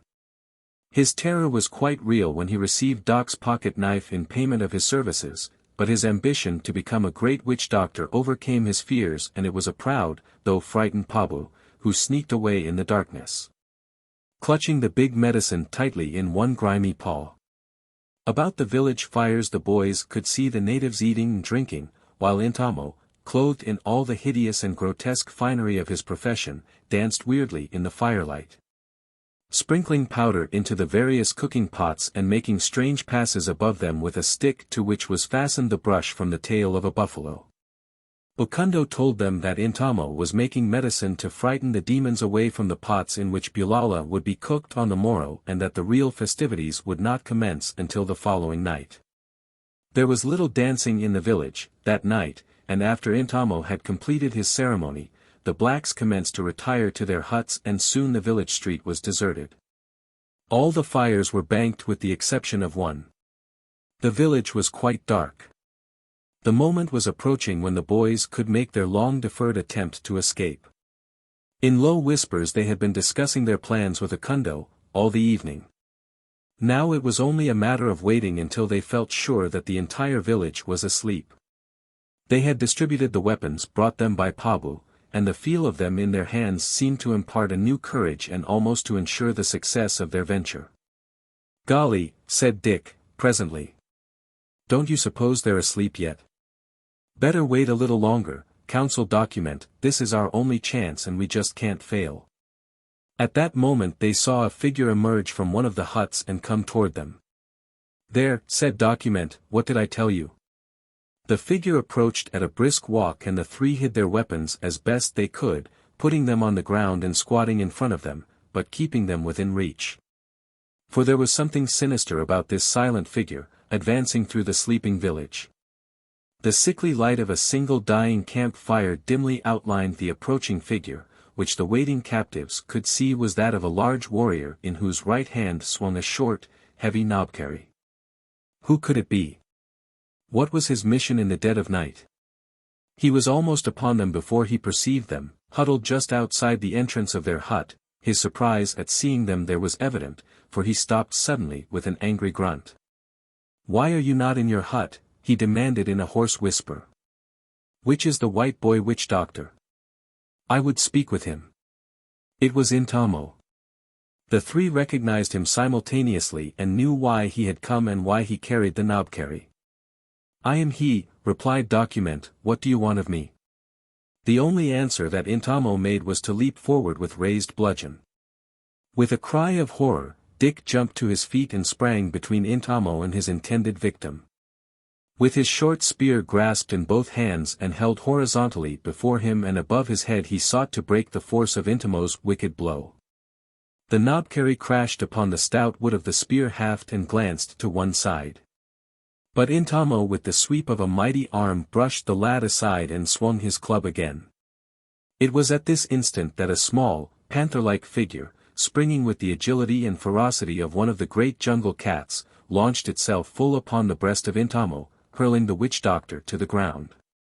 Twice a muscular arm rose and fell, twice a dull blade gleamed for an instant in the fitful firelight, then Ukundo arose from the prostrate form, but Intamo lay very still where he had fallen.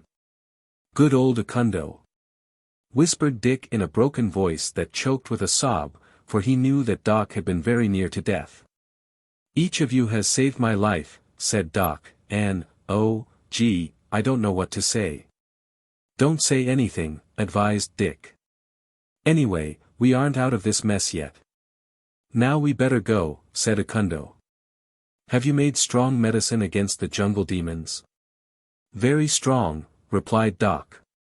"You have seen that my medicine is stronger than Intamo's, for he came here to kill me and instead it was he who was killed." "Yes," admitted Ukundo, "I saw." As they had previously planned, the three crept stealthily along the rear of the village huts, keeping close to the palisade. Dick led, Ukundo followed, and then Doc. They had to move very silently lest they awaken some of the numerous village curs, whose yapping might easily arouse the entire village. And so they moved forward very slowly, often just a few yards at a time, when they would lie quietly for several minutes. It was slow, nerve-wracking work. The hut in which Bulala was confined seemed miles away, though in fact it was but a few hundred feet. At last, however, after what seemed an eternity, they reached it, and while the boys waited behind the hut, Ukundo crept to the front and crawled inside. It was slow, nerve-wracking work. Again there was a long, long wait. The interminable minutes dragged slowly by. Not a sound came to their ears from the interior of the hut for what seemed ages, and then, at last, they heard a faint rustling within. A few minutes later Ukundo and Bulala crept to their sides. Bulala was almost overcome by emotion, so certain had he been that nothing could save him from the horrible fate that awaited him on the morrow. But his words of gratitude were silenced, and a moment later the four were creeping toward the village gates. Here they met their serious obstacle. The gates were secured by chains through which was fastened an old-time padlock, such as slavers once used to secure the chains to the necks of their poor victims. For a moment it seemed that they were doomed to failure at the very outset of their attempted break for liberty, but as the boys were examining the fastenings, Doc almost gave vent to a cry of relief.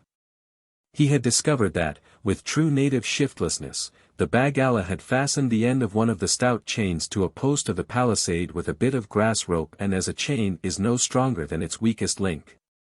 This proved a very weak chain indeed. A single stroke of Doc's knife severed the rope and the chain clattered to the ground, an occurrence that almost proved their undoing, for the noise startled a nearby cur into a frenzy of barking that was quickly taken up by every other dog in the village until it seemed that 1,000 dogs were yapping at the top of their lungs. And then the gates stuck as the four put their combined weight against them in an effort to swing them open. Dick glanced over his shoulder and saw a warrior emerging from a hut.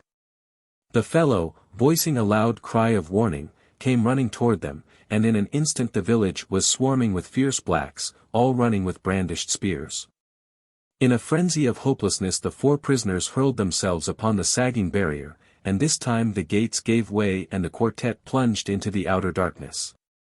To cover the distance across the clearing into the black shadows of the jungle required but a few seconds, for their feet were winged by terror of the hideous death clutching so close behind to drag them back into its awful embrace. The quartet plunged into outer darkness.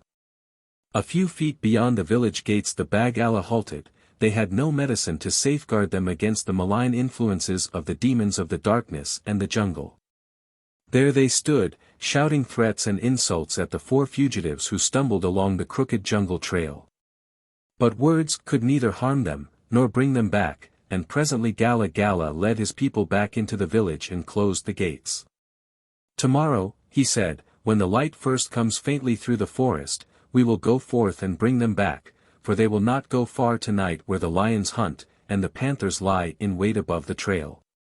Chapter 11.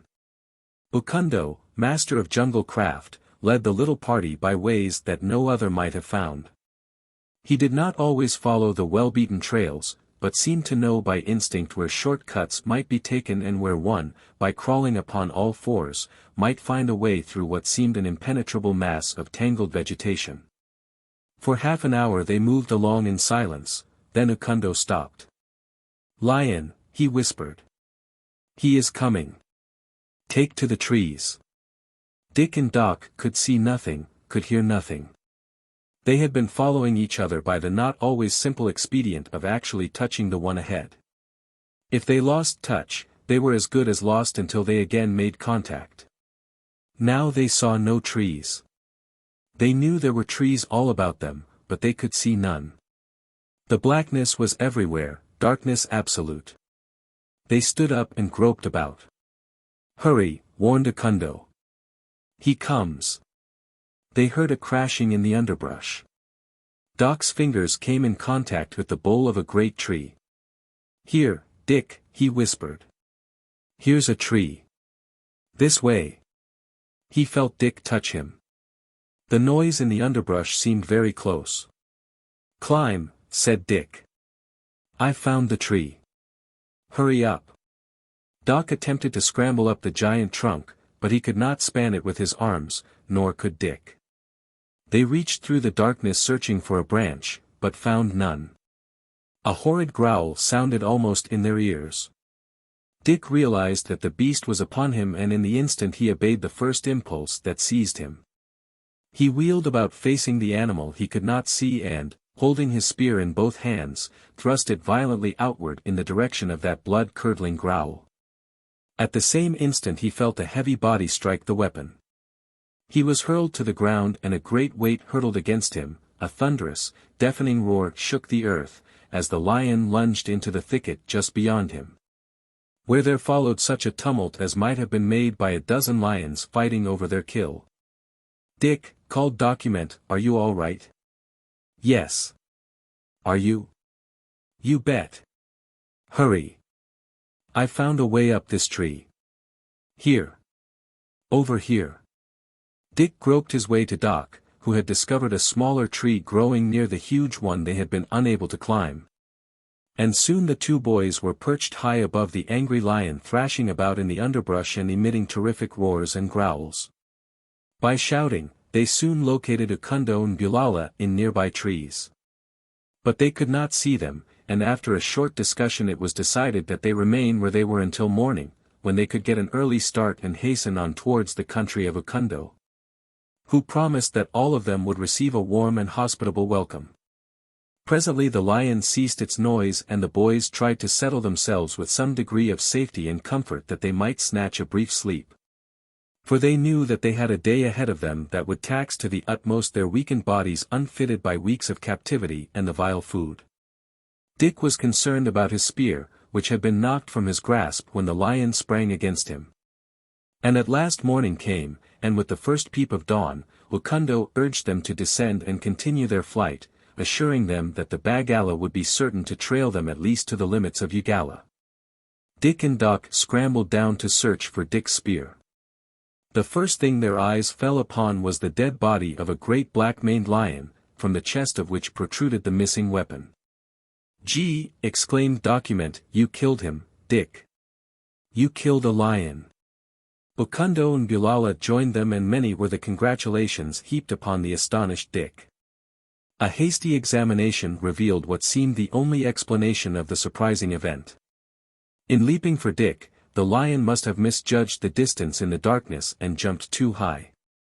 Dick's spear, thrust outward by chance, had been held at precisely the right angle, and the lion had impaled itself upon the point, which had first entered its lungs, after which, the lion, in its mad efforts to dislodge the weapon, had turned the point into its own heart. "Golly," exclaimed Dick, "I'd like to take it along." "Just the head, even." "Cut off its tail," suggested Document, "that's about all of it you'll feel like carrying after an hour or so." And so Dick took the tail as the trophy of his first big game, and the four resumed their flight, already tired and hungry before the day fully dawned. Their progress was slow because the boys could not travel fast. Their bare feet were sore and bleeding, and the naked flesh of their bodies was torn and scratched by the cruel thorns that seemed to reach out to seize them. At noon they reached an open stretch of country where traveling was easier and their spirits were refreshed. For the dismal jungle had exercised a depressing effect upon them for many days, an effect which they had not actually realized until they had come out into the comparative open of the clearing. "Gee," exclaimed Document, "it's just like the beginning of a long vacation." "I know we're going to be all right now," said Dick, and at that very instant 30 painted Bagala warriors leapt from ambush all about them. The four looked about in consternation. They were completely surrounded. There was no escape. "Shall we fight?" cried Doc. "Yes," replied Dick. "Bulala. Bukundo. Will you fight with us?" "They will only kill us if they capture us." "We had better die fighting," replied Ukundo. Doc fitted an arrow to his bow and shot it at the oncoming warriors, but, sped by an unaccustomed hand, the arrow only described a graceful curve and stuck upright in the ground a few yards from Doc's feet. The Bagala shouted in derision and rushed forward. Then Dick shot, but the string slipped from the notch in the end of the arrow, and when he released the missile, it fell at his feet. But Ukundo was more adept. He drew the shaft far back, and when he let it fly, it embedded itself deeply in the breast of a shouting Bagala. Then the Bagala halted. They danced fiercely and shouted insults at the four. "Why don't they shoot at us?" asked Dick. "They want to take us alive," said Bulala. "In a moment they will all charge from different directions," prophesied Ukundo. "We shall kill some, but they will take us alive." Dick had thrown down his bow and stood ready with his spear. Doc followed his example. "I never did like an old bow and arrow, anyway," he said. "Here they come," warned Dick. "Goodbye, Doc." "Goodbye, Dick," replied his cousin. "Don't let them take you alive." "Poor mother." "Golly. Here come a million more of the beggars," exclaimed Dick. And sure enough, with waving plumes there came what seemed a veritable horde of mighty warriors, grim and savage, pouring out of the nearby forest. "They are not Bagala," said Ukundo. "Look," cried Document, "there's a white man leading them." "It is Tarzan, Lord of the Jungle, and his mighty Waziri," exclaimed Ukundo. "Tarzan?" shouted Dick. "Yes, it is Tarzan. We are saved. It is Tarzan. We are saved." The Bagala, warned now by the savage war cry of the Waziri, turned in their direction. At sight of Tarzan and his warriors the ranks of the Bagala were thrown into confusion. They forgot their prey and thought only of escape, for well they knew the power and the wrath of Tarzan of the Apes. Like frightened rabbits they scurried for the jungle, pursued by the Waziri warriors, who showered arrows and spears among them.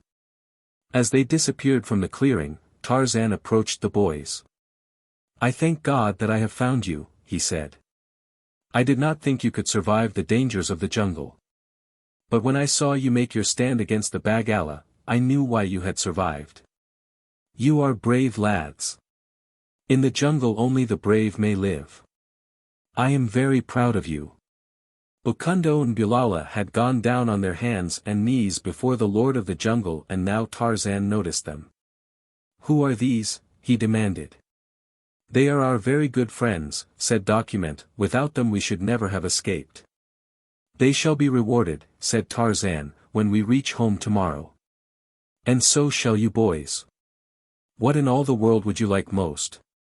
A whole apple pie, said Doc.